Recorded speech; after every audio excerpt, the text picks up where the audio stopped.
écouter notre troisième intervenant qui va nous parler plus précisément d'un projet d'éco-cité. Donc, on va voir concrètement comment toutes les questions qui se sont posées peuvent trouver des solutions concrètes sur le terrain. Donc, avec l'éco-cité de Zenata, donc Mohamed Amin El Azouz, qui est donc, comme on l'a dit, soutenu par l'AFD. Merci beaucoup. Merci, madame. Il est toujours difficile dans ce genre de manifestation de pouvoir parler d'une manière réduite et concise d'une approche aussi complexe qui est l'urbanisme. Et je voudrais avant tout profiter du panel pour remercier trois mondes qui s'interfèrent pour faire un projet urbain réussi. D'abord, le monde des urbanistes et des architectes, représentés ici par vous, qui à travers tout le travail que nous avons fait de recul sur l'expérience, sur le benchmark, le contexte, des approches, nous a permis de réfléchir sur le projet de Zenata d'une manière plus pertinente.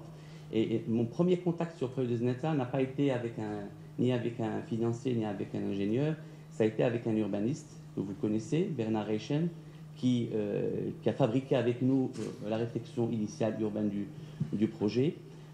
Le second monde auquel je m'adresse et je remercie, c'est le monde de l'ingénierie, parce qu'il y a une interférence, une itération continue entre l'ingénieur et l'urbaniste. On ne peut pas faire de l'urbanisme sans l'ingénieur, on ne peut pas faire de l'ingénierie sans l'urbanisme.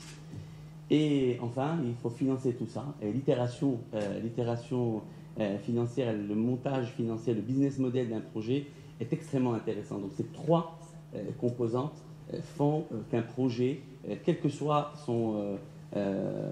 l'urbanisme en tout cas, il doit absolument passer par ces trois mondes qui s'interfèrent d'une manière positive et arrivent à faire le projet. Zenata est un projet aujourd'hui qui représente plus de la moitié des fonds propres de la CDG, c'est le dépôt de gestion. Il est vraiment en ligne avec sa ligne stratégique, qui est le développement urbain et le développement territorial. Zenata est un projet qui a démarré depuis 2006-2007 maintenant, sur une assiette foncière qui totalise à peu près 2000 hectares et sur laquelle nous avons travaillé. Mais je vais mettre en contexte un peu tout ça.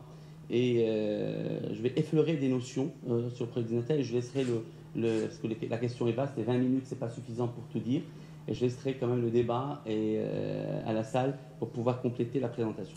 Alors, dans un contexte mondial, on sait que les villes c'est un ensemble de défis et de richesses et en même temps de paradoxes. On sait qu'aujourd'hui 80% de la richesse mondiale est concentrée dans les villes, alors que les villes dans le globe ne représentent que 3% du globe terrestre. Donc 80% pour 3%. Et qui totalise aujourd'hui 53% de la population mondiale. Et à l'horizon 2030, justement, on a parlé d'agenda, l'agenda 21, on a parlé aussi des objectifs de la COP. Et on arrivera à l'horizon 2030 à plus de 60% de l'urbanisation à l'échelle internationale. C'est aussi des défis majeurs, puisque 75% de la consommation énergétique viennent des villes et les émissions jusqu'à 90% sont produites par les villes et 50% de la production des déchets viennent des villes. J'ai mis aussi en perspective et en manière isolée le 75% d'échecs, parce que moi je ne suis pas intéressé uniquement à l'urbanisation dans le monde, mais je suis également surtout intéressé aux villes nouvelles. On a fait un travail depuis les 50 dernières années, depuis la Seconde Guerre mondiale, où l'urbanisation a connu quand même un développement important, vu toutes les destructions qu'ont connues les villes à travers ces guerres-là. Et on s'est rendu compte que l'échec, parce que parfois on peut se dire que l'échec des villes nouvelles est uniquement national, marocain, mais on s'est rendu compte que 75% des territoires ouverts à l'urbanisation sont considérés comme échecs, et donc 25% comme des réussites, mais réussites relatives. Et on verra pourquoi, mais retenez deux facteurs essentiels qui ont été dits par mes collègues avant. On ne fait pas de ville. Il y a deux aspects importants, le foncier et l'accessibilité. On ne fait pas de ville, on n'ouvre pas un territoire d'urbanisation sur une opportunité foncière. Et donc faites attention à cela, on ne va pas chercher à construire une ville parce que nous avons un foncier inoccupé ou vide ou agréable. On peut aller vers la contrainte foncière, mais il faut qu'on s'approche de plus en plus des villes parce que l'étalement des villes est aujourd'hui anti-développement durable. Le second facteur d'échec des villes, c'est l'accessibilité. Quand on fait une ville, et d'ailleurs la BEI, l'AFD travaille beaucoup, même la BEI travaille beaucoup sur l'accessibilité des villes, sur la mobilité, financement de mobilité. Aujourd'hui, le transport en commun est un axe important qui fait qu'une ville soit réussie ou qu'elle puisse échouer. J'ajouterai également que ce contexte et ces contraintes ne sont pas. Si on les ramène au Maroc, on a aussi nos propres contraintes. On est un pays où plus de 60% des citoyens vivent dans les villes. Donc on a atteint l'objectif de 2030 aujourd'hui. Donc ça, on est dans un contexte où l'urbanisation et la réflexion urbaine est absolument nécessaire. Nous sommes à l'horizon 2030, nous atteindrons on sera 40 millions d'habitants. On vit un stress hydrique important, ça on le connaît. Et puis, les 10 dernières années, on a connu une augmentation de demande en énergie de plus de 25% en l'espace de 10 ans. Alors tous ces facteurs-là nous poussent à réfléchir l'urbanisation d'une manière complètement différente et plus innovatrice et plus actuelle par rapport à ce qui s'est passé les 50 dernières années.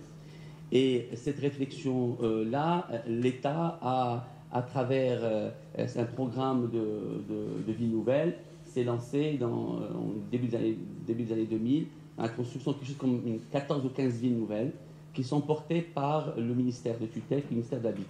À l'exception d'un territoire, qui est le territoire de Znata, qui a été donné à une institution, qui est la Caisse des dépôts de gestion, pour pouvoir le faire pour des raisons historiques que je vous épargne. Mais ça a été pris et à partir de là, nous avons voulu construire un modèle complètement nouveau, innovant de vie nouvelle. Où est-ce que se situe ce territoire-là? C'est un territoire de 1830 hectares, à peu près 2000 hectares, dans une zone d'influence de plus de 8 millions d'habitants à un rayon d'une heure autour. Donc on est à 8 millions d'habitants, donc on est quand même dans une zone assez peuplée, dans une zone également qui est la plus riche du royaume, qui totalise plus de 25%, 32% du PIB marocain, qui est l'axe Rabat et Jadida, arrivant jusqu'à Stat, ces villes aujourd'hui assez industrialisées et assez économiquement intéressantes. Et donc, on est dès le départ mis face au défi de cette région. On est aussi mis au défi de la situation géographique par rapport à l'accessibilité, puisque nous ne sommes pas loin de l'aéroport Casablanca-Rabat, on est à Casablanca, on est à 30 minutes en voiture, et on a l'autoroute qui nous limite, Casablanca-Rabat, qui peut paraître comme une contrainte, mais il faut la voir comme une opportunité. Et on est traversé par le train, et d'ailleurs le futur LGV qui relie, dans votre diapo il y avait une erreur, c'est pas Kenitra Rabat, c'est Tanger Gaza, donc elle passe par notre territoire aujourd'hui à partir de septembre prochain. Donc tout ça, c'est un ensemble d'atouts, mais en même temps des défis, comment les intégrer dans un urbanisme durable du projet. Alors, on hérite d'un foncier assez important, assez vaste, et qui se trouve dans un territoire qui s'appelle le Grand Casablanca. Le Grand Casablanca a connu un développement depuis le début du siècle dernier par des urbanistes très connus. Elle a connu le passage de Prost, elle a connu le passage des Cochards, elle a connu aussi dans les années 70 le passage de Pinchot, qui est un architecte urbaniste français qui travaillait au Maroc.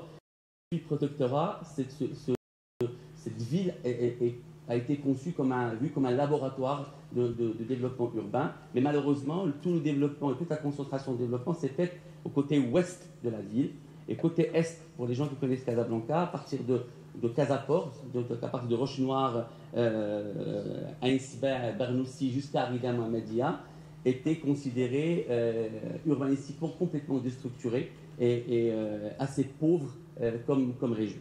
Et donc l'opportunité avec ce territoire était de créer, de donner, rééquilibrer l'est et l'ouest de Casablanca. Donc c'est la vocation que nous avons donnée au projet, en créant un centre urbain, une centralité urbaine nouvelle. Casablanca souffre de centralité urbaine dans les villes européennes, comme Paris, comme Rome, comme Londres, etc. On n'est pas obligé d'aller à un quartier pour faire ses achats. On trouve des centralités différentes où on peut faire nos emplettes, travailler, vivre, sans pouvoir trop se déplacer. On se déplace, mais pas par rapport à Casablanca, c'est très flagrant. Il y a une seule centralité urbaine, c'est autour de Ma'arif, qui est un quartier connu à Casablanca. Donc l'opportunité nous a été donnée également de créer une nouvelle centralité. Ces quartiers-là sont déstructurés urbanistiquement, mais surtout, ils sont des quartiers industriels. Et donc, il fallait tout de suite, dans la vocation, donner au territoire de Zneta. Alors, le territoire de Zneta de 2000 hectares, c'est Mohamedia intramuros, c'est vraiment une ville. Donc, on voulait lui donner une vocation de service. Donc, tout de suite, on voulait donner à Zneta ce positionnement de ville de service. Basé sur les 3 piliers de développement durable, à savoir le social, l'économique et l'environnemental. Donc on est vraiment tout de suite dans la vocation. On a mis ces trois composants de développement durable, les 3 piliers de développement durable. Ensuite, nous avons des espaces verts, on a 30% du territoire. L'objectif, c'est 300 000 habitants, 100 000 emplois. Donc nous sommes à 1 emploi pour 3 habitants. On est vraiment dans le standard international de développement durable à terme. Alors, cette approche et cette vocation, nous l'avons voulu d'abord économique. C'est-à-dire que l'expérience ou le benchmark que nous avons exercé, que nous avons fait, a démontré que tous les territoires ouverts à l'urbanisation dans le passé et qui sont focalisés sur le logement, ont créé des villes dortoirs qui sont pas économiquement intéressantes. Donc tout de suite, on a mis dans la vocation d'abord créer de l'emploi, d'abord amener de la plus-value économique, et le résidentiel, le logement viendrait après. Comme j'ai toujours dit, serait un induit de l'activité et non pas l'inverse. Et pour cela, nous avons bâti notre vocation sur des locomotives économiques. Et les premières locomotives qui contribueraient à la création des 100 000 emplois, un pôle santé. Donc nous venons d'ailleurs de signer la convention de développement avec le Saoudian German Hospital, donc qui va développer un pôle santé intégré sur 10 hectares. Un pôle commercial sur 25 hectares, dont la première phase est déjà mise en service avec le premier IKEA du Maroc ou le second africain qui se trouve à Zneta. Un pôle éducation avec 3 filières médicales qui déjà en université médicale qui intègre le pôle santé aujourd'hui. Une filière ingénierie avec l'école des arts et métiers qui ouvre son 9e campus à Zneta, et une filière management sur laquelle nous sommes en étroite discussion avec une école connue dont je tairai le nom puisque la convention n'est pas encore signée. Et vous voyez que nous avons mis la mobilité au centre de la réflexion puisque tout notre plan d'aménagement il est centré sur la gare multimodale qui, elle, ferait de ce territoire un territoire accessible d'une manière propre puisque le RER, sa première phase, elle irait de Casaport à Mohamedia en passant par Zenata dans les prochaines années. Et vous voyez également que le résidentiel, il arrive, mais il arrive en aval de ces pôles économiques à créer. Alors, j'ai mis un slide sur le concept urbain et cette notion d'îlot de chaleur dont a parlé notre ami urbaniste, architecte, est extrêmement intéressant et on a essayé d'exploiter énormément. Mais donc c'est le premier point de notre réflexion urbaine. D'abord, le plan d'aménagement de Zneta, puisqu'on est sur 1830 hectares, on l'a mis en phase, et on a commencé par une première phase de 800 hectares sur laquelle nous avons travaillé. Et la première chose que nous avons faite, c'est on a travaillé par trame superposée, par réflexion superposée. Et nous avons commencé par la trame prioritaire qui est la gestion d'éléments. On a travaillé sur l'air et l'eau, et les îlots de chaleur dont on a parlé, sur lesquels on a extrêmement travaillé avec ce que nous avons appelé la notion d'aérolique. Et nous avons construit avec notre bureau d'études et avec notre urbaniste un modèle à échelle réduite du territoire. Et on a travaillé sur la direction des vents, l'été et l'hiver, et sur la ventilation du territoire. Et ce que vous voyez ici, ce que j'appelle l'arête de poisson, les territoires en biais, c'est la direction des vents, pour pouvoir ventiler le territoire l'été. Donc cette ventilation démontrée par modélisation permet, à travers des hauteurs de bâtiments bien calculées et des prospects bien déterminés, permet d'offrir un rafraîchissement du territoire de 2 à 3 degrés l'été.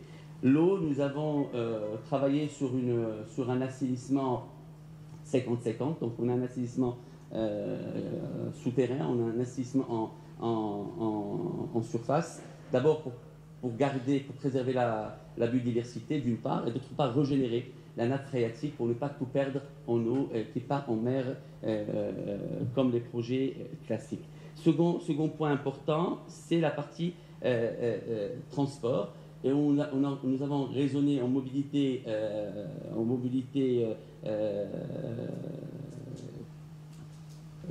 en intermobilité. Nous avons également raisonné en mobilité douce, puisque nous avons quelque chose comme aujourd'hui on a créé, et c'est la première fois à l'échelle nationale, nous avons créé la notion de marchabilité. Donc on a sur tout le territoire de Zneta 20 km de corridors de marchabilité qui ne s'interfèrent jamais avec une voiture. C'est-à-dire qu'aujourd'hui, sur la première phase, on est à 12 km. C'est-à-dire qu'on peut aujourd'hui marcher sur le territoire de Zneta à travers ce corridor-là sans croiser une voiture. C'est des corridors qui permettraient de relier toutes les places publiques du territoire et permettraient un vélo ou une poussette de pouvoir traverser avec beaucoup de sécurité sur le territoire. Et nous sommes en train de mettre en œuvre aujourd'hui, parce que les travaux sont en cours de la première phase. Donc ça, il faut le retenir, c'est important. Et nous avons également, même si la densité n'est pas aujourd'hui au rendez-vous du territoire, parce qu'elle viendrait, nous avons réservé tout le corridor nécessaire pour le tramway futur, que nous avons transformé aujourd'hui en espace vert. Et pour les premiers développements, vous pouvez venir voir, on a planté tous ces corridors aujourd'hui, mais dans lesquels nous avons enterré toutes les réservations nécessaires pour les réseaux, pour le tramway qui viendrait en futur. Troisième élément, et là je me plais à le dire à chaque fois, nous avons construit une ville dans un parc et non pas un parc dans une ville, puisque nous avons plus de 30% du territoire en dehors des squares qui sont au centre des quartiers d'espaces verts. Et ça, c'est quelque chose d'extraordinaire. Il y a une petite erreur, on est à 19 mètres carrés par habitant, alors que l'OMS exigerait quelque chose comme 10 mètres carrés par habitant. Casablanca est à 1,2 par habitant. Rabat est une ville verte, elle est à 12 mètres carrés par habitant. Donc on est quand même, aujourd'hui, on offre un espace assez qualitatif. Et le dernier point, et là je rejoins, on a beaucoup travaillé aujourd'hui sur les îlots, comme a été présenté sur la ville de Barcelone. On a beaucoup travaillé sur la ville de Barcelone, mais on s'est rendu compte que Barcelone n'avait rien à apprendre à l'architecture arabo-andalouse, et que cette architecture et cet urbanisme au niveau de Barcelone est largement inspiré de la réflexion arabo-andalouse qui concentre un peu l'urbanisation autour d'unités de vie qui sont équipées, qui sont autour de la place centrale, la place traditionnelle. Vous connaissez les villes du Maroc ou en Grèce, etc. Ces médinas qui sont autour de la place publique qui drainent et tous les occupants vers le centre. Et cette notion de marchabilité également, elle va vers ce centre. Donc aujourd'hui, nous avons, au lieu de patchworker le territoire par des habitations partout, nous avons un développement par îlot. chaque îlot fait à peu près 70 à 100 hectares. Le premier îlot est aujourd'hui exécuté, il fait 70 hectares, on l'appelle le quartier de la ferme, et sur lequel nous avons concentré toute la réflexion urbaine pour que le citoyen, aujourd'hui, au quotidien, n'a pas besoin de se déplacer. Bien entendu, il y a des équipements métropolitains qui sont des locomotives, il a besoin de se déplacer, mais il peut le faire même à pied à travers 10 km dont j'ai parlé. Mais j'ai concentré la majorité de la réflexion urbaine au niveau de ce slide. On peut en débattre au niveau du. Mais, alors, on parle d'inclusion. Toute la partie urbanisation en trame de fond a été réfléchie avec une notion d'inclusion sociale. Pourquoi? Parce que le projet de Zneta est un projet complexe, je préfère dire challengeant. Le complexe a toujours une connotation négative, mais c'est un projet challengeant et qui n'est pas un no man's land. On est arrivé sur un territoire qui est certes statutaire une réserve stratégique de l'État, mais il est occupé quelque chose comme 10 000 ménages bidonvillois. Donc on a dès le départ 50 000 habitants avec lesquels il fallait absolument composer et inclure dans le projet. C'est ce qui nous a valu réellement les discussions positives avec nos bailleurs de fonds. Parce que l'AFD s'est intéressée au projet dès le départ, depuis 2010-2011. Nous avons commencé les discussions avec l'AFD. Et je remercie l'AFD justement pour cette intelligence qu'elle a manifestée sur le projet de Zneta malgré sa complicité. Contrairement aux autres bailleurs de fonds qui voyaient le projet comme très complexe, justement par cette occupation dès le départ qui constituait un risque pour le projet.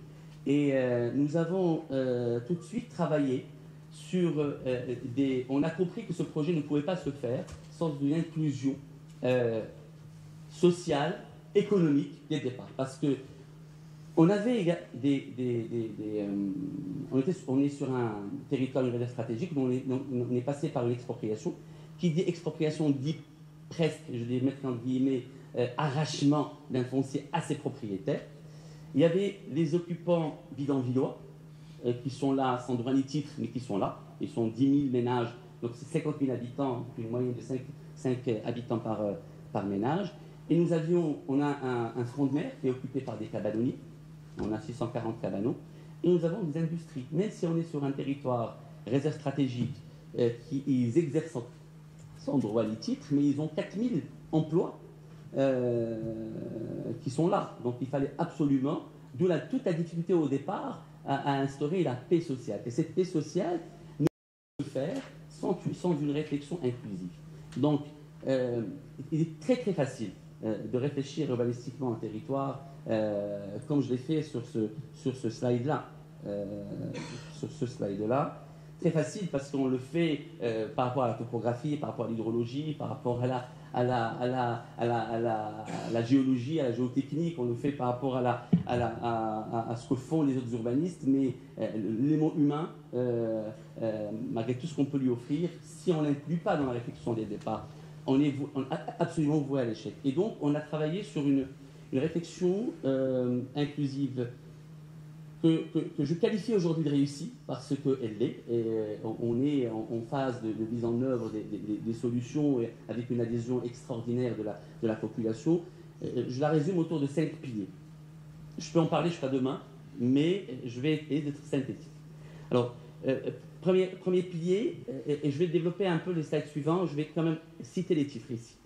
Réinstallation physique en conformité avec le PAR. Alors, ce document qui s'appelle le plan d'action de réinstallation, on a avec nous une personne de l'AFD qui a travaillé avec nous sur le PAR. Alors ce document franchement est d'une complexité extraordinaire, mais une fois qu'il est fait, et facilite la tâche d'une manière presque évidente, parce que non seulement c'est un document qui a été basé sur les politiques nationales, mais on a essayé de ramener tout ce qui se fait de bon à l'échelle internationale.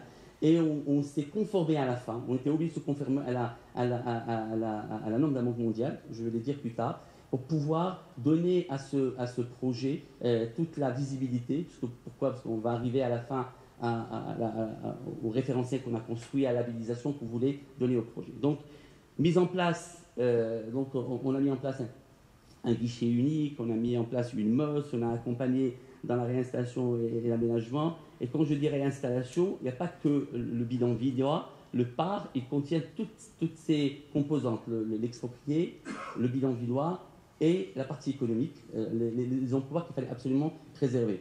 L'intégration sociale de la population dans un plan d'action sociale, alors triennal. Chaque année, chaque 3 ans, on le renouvelle.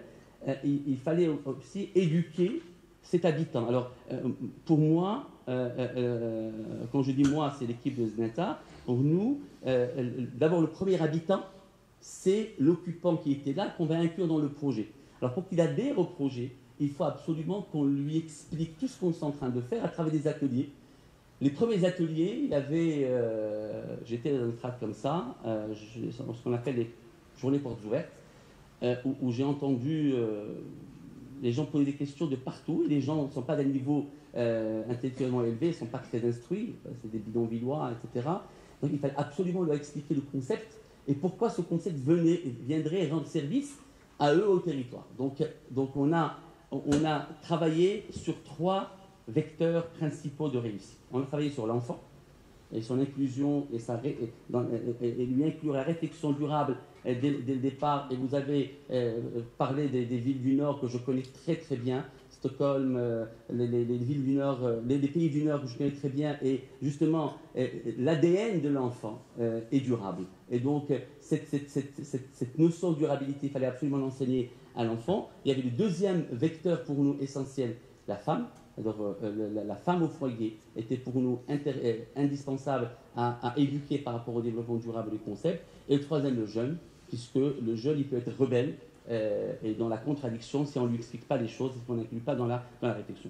Troisième, on a beaucoup fait d'actions dans ce sens-là. Troisième pilier, c'est la réinstallation économique qui passe par l'employabilité. J'ai parlé de la réinstallation économique. Nous avons fait un exemple inédit qui nous a valu d'ailleurs la participation à l'UNIDO. L'UNIDO, c'est la branche des Nations Unies qui s'intéresse à l'upgrading des zones industrielles durables et les rendre durables. Et nous avons eu on a présenté ce concept à l'échelle internationale dans pas mal de manifestations, et il a beaucoup plu. C'est que nous avons participé au financement de réinstallation des activités. On a subventionné jusqu'à 70% le foncier de l'installation des industriels, et nous avons permis aux industriels, contrairement en opposition à la loi, parce que la loi sur l'expropriation ne permet pas de payer l'indemnité à l'exproprié tant qu'il ne s'est pas déplacé. On a permis aux industriels, d'une manière exceptionnelle, de les laisser travailler sur leur ancienne usine et construire la nouvelle avec eux, leur payer cette indemnité avec des garanties bien sûr légales. Mais on a eu l'accord de la Caisse des dépôts de gestion qui a garanti cette approche par rapport, même si elle est en contradiction par rapport à la loi, tout ça pour dire que nous sommes extrêmement sensibles à l'inclusion économique, et nous avons également initié une étude qui s'appelle l'employabilité, que je préfère la développer plus tard, et qu'on verra comment, en termes d'emploi, bon, il y a un proverbe japonais qui dit « je préfère apprendre à personne à pêcher plutôt que d'offrir le poisson ». C'est exactement ça, notre approche au sein de Zneta, et on verra comment on l'a engagé par rapport à ce sujet d'employabilité. Engagement des parties prenantes, indispensable. Parce qu'on a beaucoup de parties prenantes. On a les parties prenantes top-down, c'est-à-dire toute la partie gouvernement, politique gouvernementale, sectorielle. On a les parties prenantes qui sont les concepteurs, et la matière grise, qui est une partie prenante dans le projet, elle a besoin d'être inclus dans le projet, comprendre ce qu'on fait et aider et donner un peu ce qu'il a aussi réfléchi. Et la partie la plus intéressante, j'appelle la partie bottom-up, c'est-à-dire que toute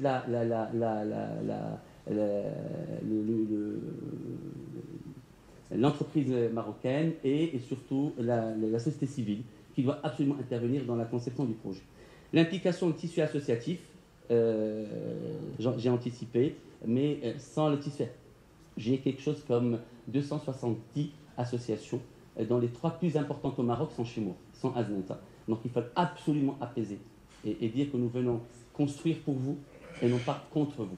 Et il y a beaucoup, ça a été dit aussi dans une des présentations, il y a beaucoup d'enjeux, parfois politiques, parfois électoraux, parfois personnels. Et il fallait absolument apaiser tout ça et en faire un plan d'action. Alors, plan d'action de réinstallation, je ne m'attarde pas, mais j'ai expliqué que tout ça, retenez qu'on est conforme à la norme OP 4.12, une norme extrêmement draconienne, extrêmement compliquée, extrêmement complexe, qu'aujourd'hui, nous pouvons se féliciter au sein de SNETA d'avoir conçu une approche sociale de réinstallation conforme à 100% à cette norme aujourd'hui à l'échelle internationale. Donc, on a apaisé beaucoup depuis 2008 à travers des conventions de paix sociale qu'on a développées, soit avec toutes les parties prenantes du projet. L'intégration sociale de la population, j'en ai parlé, c'est là où j'ai parlé de l'enfant, des mamans et des jeunes, à travers des 4 actions que nous finançons chaque année d'une manière itérative. On s'intéresse à la santé et l'hygiène, à l'emploi et l'employabilité, la socioculturelle et sportive, et l'éducation et scolarité. C'est absolument nécessaire. Une dernière action que nous avons faite, le premier parc végétalisé de SNETA qui fait 7 hectares. On a procédé à sa plantation ce ramadan-là, il y a 2 vendredis de cela, avec les enfants des écoles de SNETA. On a choisi une centaine d'enfants pour pouvoir planter au sein de SNETA et suivre cette plantation les années à venir. C'est extrêmement important de le faire. Sur l'employabilité, je voulais absolument mettre ce slide. Il me paraît très intéressant. On a fait un diagnostic global ou une photographie globale du territoire de SNETA, vraiment 360 degrés. On a conçu avec nos experts et grâce également à l'accompagnement de l'Union européenne, puisque nous avons aujourd'hui une subvention de l'Union européenne, la FIV, le financement d'investissement de voisinage, qui est 4 millions d'euros, que nous espérons étendre à plus. Et ce financement nous permet d'aller au-delà de nos caprices intellectuels et pouvoir les mettre en application et les approfondir. La réinstallation économique n'est pas un caprice. La réinstallation est une nécessité absolue. Nous avons mis en place 6 programmes. Alors, quand on a fait notre diagnostic, et là c'est à la dizaine près, nous sommes à quelque chose comme 16 590 personnes nécessiteuses d'accompagnement à l'emploi. Alors on explique clairement, et ce travail on ne le fait pas seul, pour qu'on ne soit pas en front, et pas parce qu'on ne peut pas l'assumer, mais on fait travailler avec nous les associations locales qui travaillent sur la formation, qui travaillent sur l'accompagnement, pour dire, parce que les associations, elles sont plus pérennes que l'entité qui porte le projet. Les associations, elles sont là, elles resteront, elles vivront avec le projet. Par contre, l'État, un jour, elle va s'éteindre, la société, elle va faire le projet, elle va s'éteindre. En plus, c'est un projet. Et donc, le sujet d'hier est un sujet très intéressant, la gouvernance. Tout ce qu'on fait aujourd'hui, on le fait à l'espace public. On doit le donner à la gouvernance locale. Et donc, on veut, pour une pérennité de ce projet, absolument intégrer les associations dans la réflexion. Et donc, on a mis 6 programmes. Nous avons commencé par le programme qui nous paraissait le plus urgent à faire, c'est le upgrading, c'est la mise à niveau des gens déjà formés et qui ne répondent pas au marché de l'emploi. Ils sont à peu près 850 garçons et 2100 filles. On a la formation et reconversion des travailleurs. Vous voyez qu'en tronc commun, ce trait bleu, c'est l'accompagnement vers l'entrepreneuriat. Toutes ces catégories-là de personnes peuvent prétendre à l'entrepreneuriat et on les accompagne tous à l'initiation à l'entrepreneuriat à travers des formations que nous démarrons d'ailleurs cette année, puisque nous venons de débloquer le budget nécessaire pour cela. Les chômeurs, qui sont la seconde ligne d'objectifs pour nous, accompagnement à l'emploi des chômeurs. Troisième, femmes au foyer. Alors pour les femmes au foyer, c'est les très petites entreprises. Et là, on les accompagne par des financements. On les accompagne soit à travers des fonds directs de la SAZ, on a une ligne, soit à travers des bailleurs de fonds qui aujourd'hui nous accompagnent. La FIV le fait pour nous aujourd'hui, et on le fait également avec les institutions de l'État qui aussi ils ont des programmes comme l'ADS, l'Agence de développement social. Nous avons également l'ANAPEC qui peut aussi accompagner. Nous avons des conventions bilatérales avec tout ce monde-là. Nous sommes un adjuvant, nous sommes un facilitateur. On ne peut pas être un accompagnateur en continu le maintien des emplois, renforcement de la résilience pour les travailleurs réguliers, ce qu'on appelle les LUP, c'est les locaux à usage professionnel aujourd'hui, un coiffeur, une esthéticienne, une petite pâtisserie, etc. Il faut les accompagner dans la réalisation de projets futurs. Les étudiants, les orienter vers les débouchés, in fine, pour l'emploi. Et bien sûr, la formation elle continue. On n'a pas négligé. Alors, toutes ces catégories-là, il y a des personnes à besoins spécifiques. Ils intègrent tous ces programmes-là, mais à chaque fois, on essaie de leur donner une lecture un peu qui est en phase avec leur handicap quand il est là. Alors, Znata, le projet d'écocité n'est pas un rêve, il n'est pas une utopie, il est une réalité aujourd'hui. Et malheureusement, la durée de vie d'une personne sur un projet est extrêmement limitée. Et pour pérenniser l'approche, on a voulu mettre en place, pour deux raisons. Pérenniser l'approche, d'une part, et d'autre part, pour pouvoir dupliquer les raisonnements. On a travaillé avec le Conseil économique et social, justement sur une réflexion de l'urbanisation au Maroc, les modèles urbains au Maroc, etc. Et la première chose qui m'est venue à l'esprit pour pouvoir dupliquer le modèle, et bien sûr en mettant dans le contexte de là où on va le dupliquer. Et ça c'est très intéressant, ça a été dit par notre ami urbaniste. Attention au modèle dupliqué, il faut aller chercher les bonnes initiatives, mais il faut absolument réfléchir au contexte sur lequel nous travaillons sur le territoire. Et là, nous avons construit ce que nous avons appelé le référentiel d'écocité. Alors, nous avons construit une approche et non pas un modèle. Attention, la nuance est de taille. Nous n'avons pas construit un modèle urbain, nous avons construit une approche urbaine. C'est-à-dire, face à une page blanche ou un territoire, ou une restructuration urbaine, quels sont les bons réflexes à avoir pour pouvoir restructurer et construire un terrain nouveau ou un terrain à l'urbanisation. Et là, nous nous sommes fait accompagner par de très grands experts, étrangers et surtout marocains. La réflexion est contextuelle, c'est important de le dire. Et nous avons construit 6 principes. Alors, quand on va vers un territoire, j'en sais rien, à Madagascar ou en Amérique latine, d'ailleurs on travaille en Amérique latine maintenant, on travaille à Medellín avec 2 experts qui vont nous visiter dans peu de temps. Nous étant chez eux, ils vont venir nous voir, justement sur la manière de construire le référentiel. Et donc, chaque territoire a ses principes fondamentaux, qui ne sont pas duplicables, ils sont liés au contexte. Alors pour nous, par exemple, les 6 principes, c'est la naturalité, la diversité, la flexibilité, la proximité, la coélaboration et l'optimisation. Je prends un seul principe et je l'explique très rapidement. Quand on parle de naturalité sur un territoire, essayez de concevoir à chaque fois sans aller à l'encontre de la nature du territoire et ce qu'il nous apporte.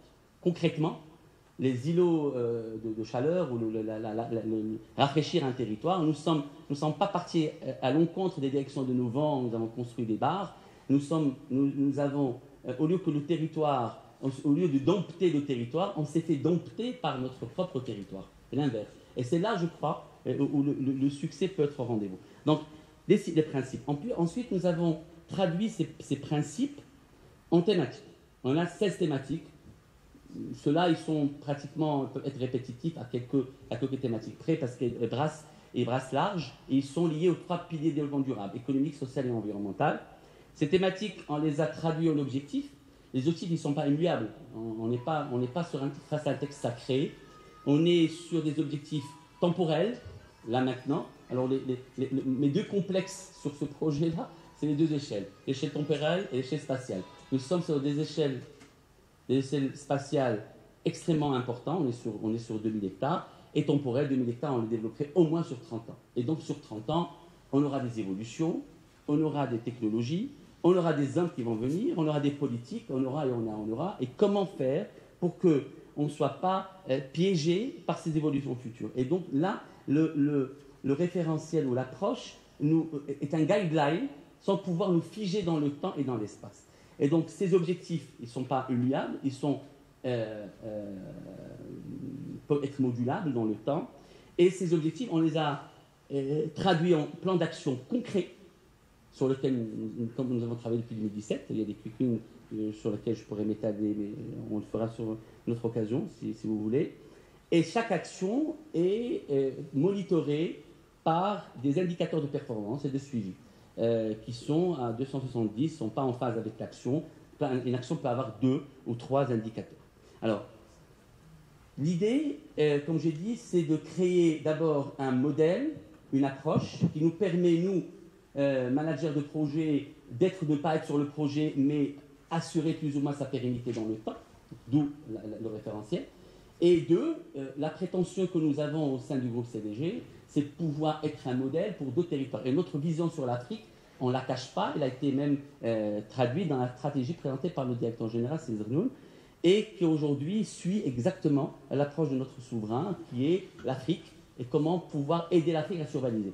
Quand on voit l'Afrique aujourd'hui, et tous les problématiques en Afrique d'urbanisation, il est clair que toute bonne volonté peut aider. On parle aujourd'hui d'urbanisation. Il y a des villes en Afrique, des capitales africaines que je ne nommerai pas, qui sont à 80% urbanisées par des shantytowns, par des bidonvilles. Donc d'où le drame urbain aujourd'hui que vit l'Afrique. Donc aujourd'hui, toute bonne volonté, je ne parle pas de ce niveau-là, peut-être ça peut paraître comme high level du tout. D'où il faut absolument que vous compreniez qu'on parle ici d'approche et non pas de modèle. Et la différence est encore une fois de taille. Et nous avons voulu donner à cette approche une légitimité normative. Et à l'occasion de la COP22, on s'est fait accompagner par Serway. Vous connaissez Serway, c'est l'entité qui permet la certification HQE. Et Serway nous a accompagnés pour donner à cette approche, créer un label. Et nous sommes premier territoire labellisé Écocité. Et aujourd'hui, nous avons beaucoup de demandes commerciales avec Serway, parce que nous avons signé une convention avec Serway pour aller vendre cette approche-là à l'échelle, surtout, je commence par l'échelle africaine. Je sais que vous avez mal le terme smart, vous l'avez dit, je le déteste aussi, c'est un test galvaudé, un terme assez à la mode, mais prenez la numérisation ou prenez l'informatisation d'un territoire comme une manière d'accélérer l'urbanisation et le développement urbain.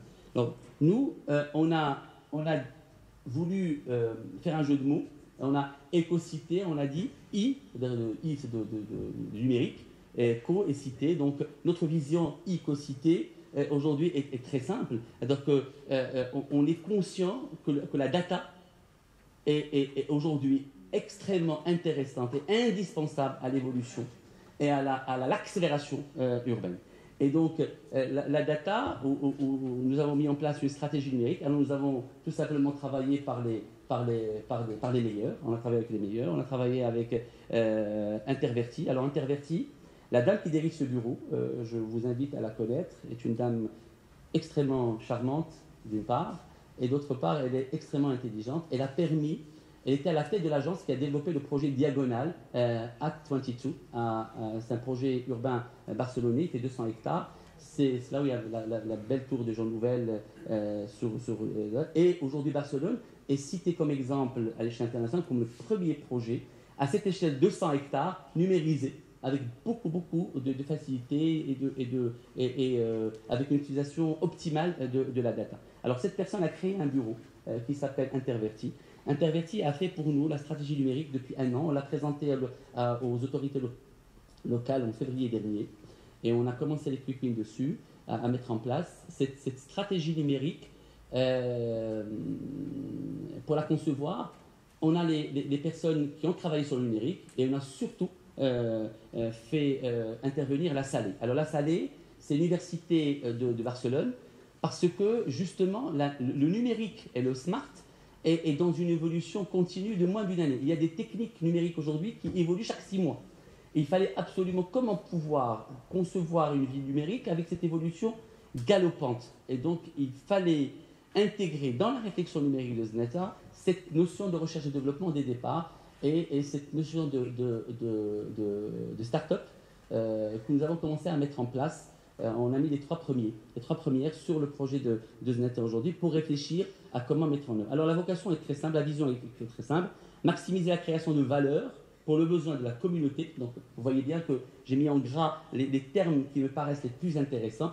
Encore une fois, je me tourne vers l'inclusion, donc la communauté. On fait un territoire pour ses habitants et non pas pour nous-mêmes, à travers une innovation continue. Donc encore une fois, l'échelle temporelle nous rattrape, donc il faut rester dans l'innovation continue, intégrant les leviers technologiques permettant une accélération et une optimisation du développement de l'écosystème. Voilà un peu la vision. Les principes de développement de la stratégie, appui au développement du référentiel écosystème. Oui, il ne faut pas oublier notre référentiel, qui est pour nous notre guideline, notre chemin sur lequel nous devons y aller. On modifiera au fur et à mesure, mais c'est vraiment notre chemin sur lequel nous avançons. Alignement avec les stratégies nationales et facilitation des politiques publiques. Je redis ce que j'ai dit tout à l'heure. Nous ne sommes pas dans un no man's land, nous appartenons à un pays, à un gouvernement, à un État qui a des politiques, qui a des visions. Donc rappelez-vous, le top-down, on appartient à l'État, il a des stratégies. Il faut absolument soit y aller quand ça nous arrange. Quand ça ne nous arrange pas, il faut aller discuter. D'ailleurs, la discussion qui se fait avec le Conseil économique et social est dans cet objectif-là, pour pouvoir à chaque fois intervenir en amont dans la création de lois et dans la modification de lois. Je finis. D'accord, parce que je voudrais juste garder du temps pour les questions. Non, je finis. Intégration des initiatives nationales, implication stratégique opérationnelle de l'écosystème, sensibilisation à la numérisation globale, développement des nouveaux modèles de financement. Et là aussi, la numérisation d'un territoire ne peut pas, ça coûte très cher, ça coûte des milliards, elle ne peut pas se faire seule. On a développé ce que nous avons appelé le Smart by Design, c'est-à-dire que ici vous voyez une carte la lecture peut paraître difficile, mais partez du centre, qui est notre référentiel, partez des trois piliers de développement durable. Ensuite, on arrive à nos principes du référentiel et on voit tous les centres d'opération du Smart et le business model pour y arriver et surtout les partenaires. Les partenaires qui peuvent être l'État à travers des subventions, qui peut être également la société, le privé, l'industriel, qui peut permettre à travers Zneta concevoir des modèles qui, au sein du projet de Zneta, peut être un projet pilote pour le concept. On peut s'étaler au niveau des questions-réponses, mais retenez une gouvernance inclusive, le Smart by Design. C'est-à-dire que je conçois du Smart avec les parties prenantes. C'est une stratégie qui n'est pas, c'est pas c'est pas un rêve non plus. On a commencé à mettre en place avec 7 quick wins. On travaille, on est déjà très avancé avec la LIDEC pour mettre un peu tout ce qui est surveillance électronique des réseaux, les puces que nous avons déjà installées pour le suivi de tout ça. Mais on a 107 initiatives au total, suivant les 6 thématiques que vous voyez là: sécurité, résilience, habitation, environnement, énergie, mobilité urbaine, écosystème économique et équité, santé, éducation. 107 initiatives identifiées qui peuvent être modifiées, revues, mais 7 quick wins. Mais l'essentiel, c'est que la plateforme qui accueillerait tout ça est mise en place. C'est-à-dire que toute l'infrastructure enterrée, terre de bus, etc., elle est mise en place pour le territoire de Zneta. Je finis par ce slide qui me paraît très intéressant.